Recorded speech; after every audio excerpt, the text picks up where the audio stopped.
కడుపులో మండిపోయింది. ఆయన ఆపకుండా నన్ను ఆపుతారిందిరా. మీరు ఆపాల్సింది ఆయన్ని రా. కళ్ళున్నోళ్ళు రా, మీరు పరిగెత్తాలి.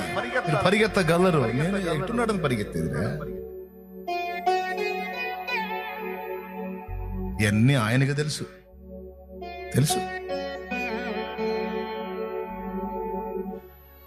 చెప్పనా, నువ్వు ఏడిస్తే కొంతమందికి విసుగు తమ్ముడు. నువ్వు ఏడిస్తే కొంతమందికి చీదరమ్మా. నువ్వు ఏడిస్తే కొంతమందికి ఇబ్బంది. నీ ఏడుపును చూసి కనికరపడరు, గద్దిస్తూ ఉంటారు. నీ నోరు మూపియటానికి ట్రై చేస్తూ ఉంటారు. ఆ నోరు మూపియటం కాదు, అని పక్షంగా పోయి కేక వేయాలి. ఆ నోరు మూపియటం కదండి, పక్షంగా ప్రభువా అయ్యో పాపం గుడ్డోడయ్యా, అయ్యా గుడ్డోడని కేక వేయాలి.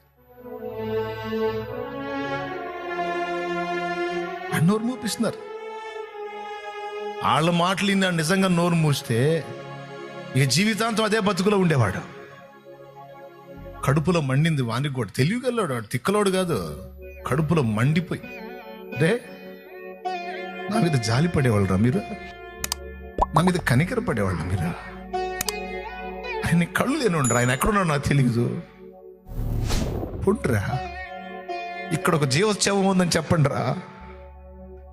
చావలేక బతకలేక జీవశవమై ఉన్నవాడు ఒకడు ఉన్నాడని చెప్పండి రా. మీరు ప్రేమ గలవాళ్ళు అయితే నా నోరు మూపిస్తారా?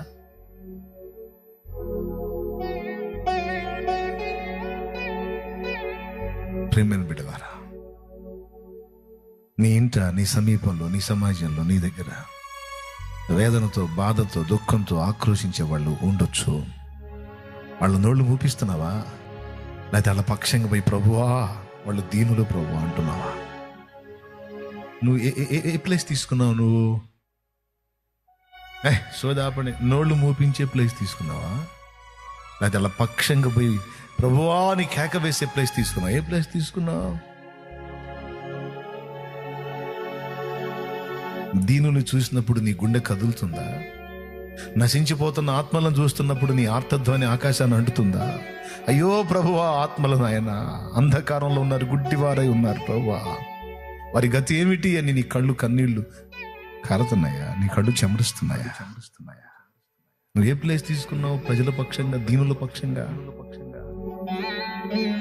చక చక చక నడుస్తానే తక్కువని ఆగాడు. ఆయన ఎందుకు పోతాడు? ఆయన దాటిపోయేవాడు కాదైతే, ఆయన దాటిపోయేవాడు కాదు, ఆయన ఆగాడు. చక చక నడుస్తా ముందుకెళ్ళిపోయేవాడు ఆగాడేంటి?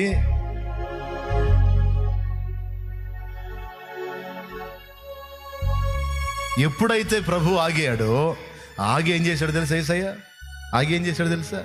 వానిని నా యొద్దకు తీసుకొని అన్నాడు. అప్పుడు పోయి అంటున్నారు, అప్పుడు పోయి ఏమంటున్నారు చదువున్నాను, ఒకసారి చదువున్నానా? ధైర్యము తెచ్చుకొను. అబ్బాబాబాబాబాబాబా, ఎంత ఓదార్పు! ఎప్పుడు?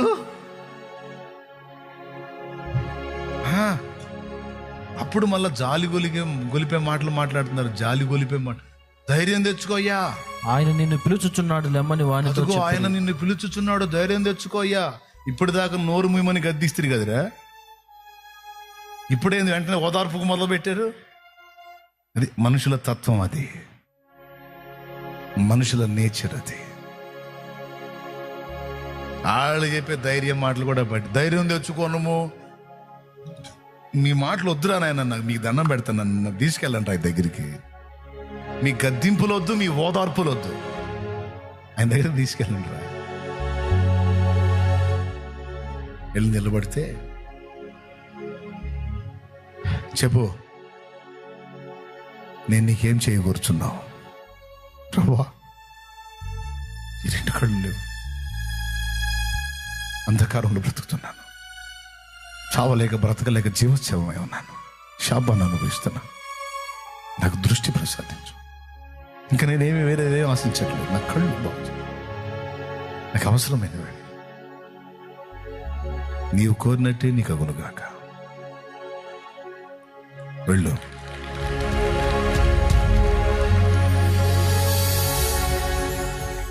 రెండు అడుగులు వేసాడు, రెండు కళ్ళు కనపడ్డాయి, చూపు వచ్చేసింది.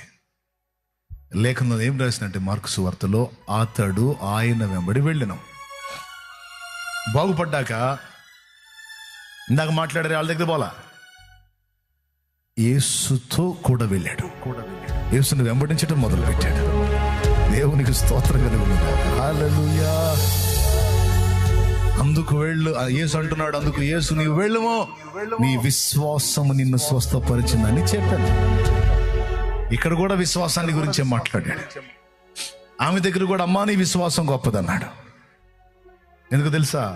వాళ్ళ పట్టుదల, వాళ్ళ మొండితనం, ఎవరిని లక్ష్య పెట్టని, అవమానాలను లక్ష్య పెట్టని, వ్యతిరేక స్వరాలను లక్ష్య పెట్టని వారి విశ్వాసం, వారి మొండితనం ఆయనకు నచ్చింది.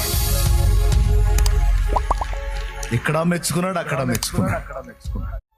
ఆయనకి హృదయాలు తెలుసు, మనుషులకి ఏం తెలుసు? ప్రియులారా, ఎంత జ్ఞానంగా ప్రవర్తించిందో చూడండి. నాకు తెలిసి అంత ఒక 5 నిమిషాల సన్నివేశం అది. నాకు తెలిసి ఒక 5 మినిట్స్ లేదా ఒక 10 నిమిషాల సన్నివేశం జరిగి ఉంటుందేమో. యేసు ప్రభుకి ఆమెకి జరిగిన మాటలతో మనం అంచనా వేస్తే. కానీ మన బ్రతుకాలానికి ఉపయోగపడేటువంటి ఒక మంచి విషయం, ఒక మంచి పాఠం అందులో ఉంది. సమస్యను గుర్తుపట్టడం, దానికి పరిష్కారం ఎక్కడుందో అంచనా వేయటం, ఆ పరిష్కారాన్ని ఇచ్చేటువంటి దేవుని పాదాల దగ్గరికి వచ్చి అతిశయాన్ని చూపి దాటి వెళ్ళకపోవటం, మొండికి పడి ఆయన వెంటాడటం, ముఖం మీదనే ఆయన తృణీకరించిన, తిరస్కరించిన, పట్టించుకున్నట్టుగా వ్యవహరించిన, మ్రొక్కి బ్రతిమాలుకోవటం దేవుణ్ణి ఆకర్షించింది. ఒక్కొక్క పాఠం ఉంది ఆమె దగ్గర. ఆమె చేసిన ప్రతి స్టెప్ ఒక పాఠమే. ఆమె చేసిన ప్రతి క్రియ ఒక పాఠమే.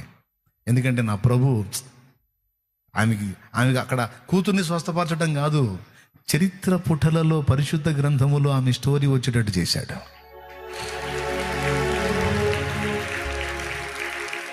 దేవునికి మహిమ కలుగునుగా.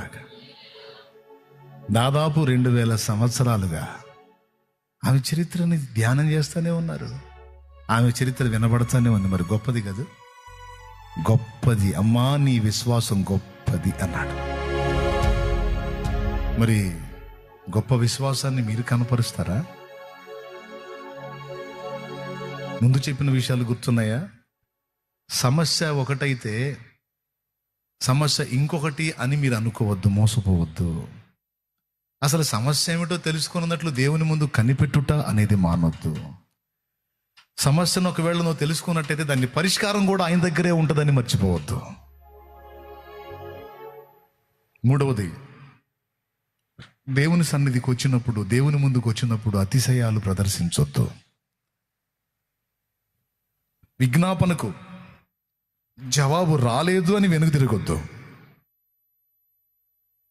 ఏమండి, ఇది మూడవదిగా చెప్పాను ఇందాక. ప్రార్థనకు జవాబు రాలేదు అని వెనదిరగొద్దు, మానొద్దు. ఆయన నిన్ను పరీక్షిస్తుండొచ్చు, కనిపెడుతుండొచ్చు.